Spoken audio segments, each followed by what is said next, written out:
इस मुद्दे पे, राम मंदिर के मुद्दे पे, जो निर्विवाद रूप से बहुत सारे लोगों के धर्म से और आस्था से जुड़ा हुआ है, इस पर एक राजनीति देश में देखने को मिल रही है। ठीक है, यूपी में भी हो रही है, यूपी के बाहर दिल्ली में भी हो रही है, और देश के हर एक हिस्से पे ही हो रही है। जी जी हो रही है।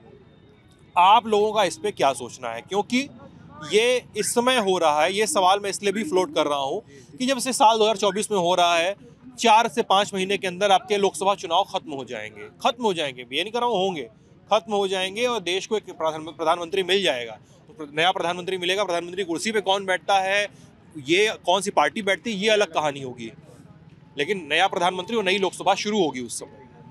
तो आप ये बताइए कि इस समय जो राजनीति हो रही है राम मंदिर को लेकर, उस पर कितनी तार्किकता ढूंढ पाते हैं आप लोग, और कितना सही और गलत देख पाते हैं? लोगों के जो सपोर्ट कर रहे हैं उनके तर्क कितने सही हैं, जो विरोध कर रहे हैं उनके तर्क कितने सही हैं? एक वोटर की निगाह से भी आप लोग इस पे सोच सकते हैं। कौन बात करेगा इस पे? सबसे पहले बताइए, क्या नाम है आपका? महेंद्र मिश्रा। महेंद्र, क्या करते हैं महेंद्र आप? भैया पर्सनल वर्क है, हमारा बिजनेस है। पर्सनल वर्क क्या होता है? तो बिजनेस है। बिजनेस है। किस चीज का बिजनेस है? LIC का, हम इंश्योरेंस का सेक्टर में है। अच्छा, आप मतलब बीमा एजेंट है। ठीक है, बताइए महेंद्र जी। जैसे हम कहना ये चाह रहे हैं कि प्रधानमंत्री की कुर्सी पे मोदी जी फिर पुनः बैठेंगे, उसके पीछे रीजन है। अभी मैं बता दूं, जैसे अभी न्योता दिया गया कि आप लोग आइए, आप लोग को भी गाने बजाने के साथ आना चाहिए अयोध्या। मतलब जो कांग्रेस को, इंडिया को नहीं दिया, भी आना चाहिए। हाँ। इंडिया जो अलायंस पार्टी को भी आना चाहिए। हाँ। पर आप उसका विरोध कर रहे हैं, आप खुद मौका दे रहे हैं। आपको भी गाना बजाना कैसा, राम तो सबके हैं ना, भगवान तो सबके हैं, आपको भी आना चाहिए। आप खुद उनको मौका दे रहे हैं। आपको बीजेपी को बहुत मेहनत नहीं करना है इस बार भी चुनाव में, वो फिर निकाल ले जाना है उसको। हाँ, पिछली बार से कांग्रेस ने मना करे, गलती कर दी, आप ये कह रहे हैं। मना कर रही है, आप भी आइए, आप भी जनता से जुड़िए। कैसे जनता से आप जुड़ेंगे? ऐसे ही जुड़ेंगे ना, आप हम लोग के बीच में आएंगे, आप भी अपने पैर का छाला दिखाइए, आप भी कहिए हमने भगवान के लिए बहुत मेहनत किया। अब आप कुछ करना ही नहीं चाहते हैं, आप क्या, आप जहाँ मोदी जी हैं तो वहाँ आप नहीं जाएंगे क्या? इस तरह थोड़ी ना विरोध होता है भाई। बाहर आप जाएंगे तो दो लोगों के बीच में डिबेट होता है। आप अमेरिका में जाइए, डिबेट होता है। यहाँ डिबेट तो छोड़िए, अगर उसको आमंत्रित किया जाता है तो वो कहता है हम जाएंगे ही नहीं।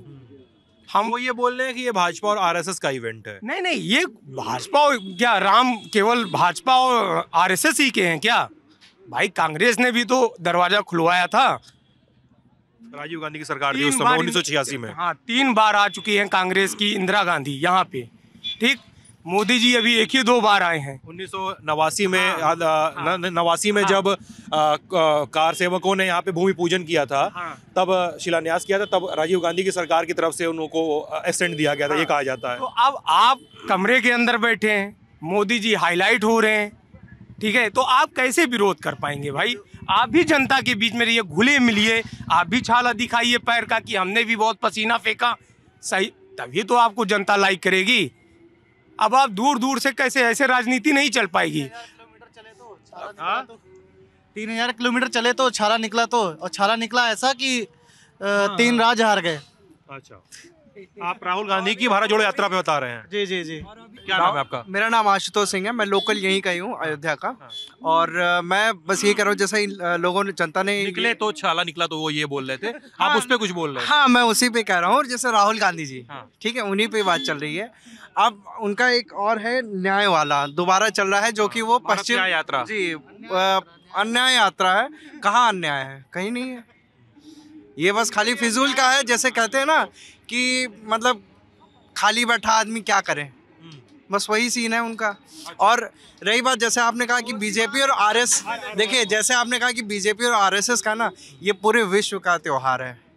मैं चाहूँगा कि पूरे विश्व के जितने भी लोग हैं, जितने भी, चाहे वो हिंदू हो, चाहे वो और भी किसी धर्म जात के लोग क्यों ना हो, उनसे यही रिक्वेस्ट रहेगी मेरी कि 22 जनवरी को अपने घर में दिए जलाएं, लाइटनिंग करें, खूब फटाके फोड़े, और कम से कम ये चलता रहे। मैं कह रहा हूँ 22 जनवरी नहीं, ये निरंतर चलता रहे। निरंतर चलता रहे जी। और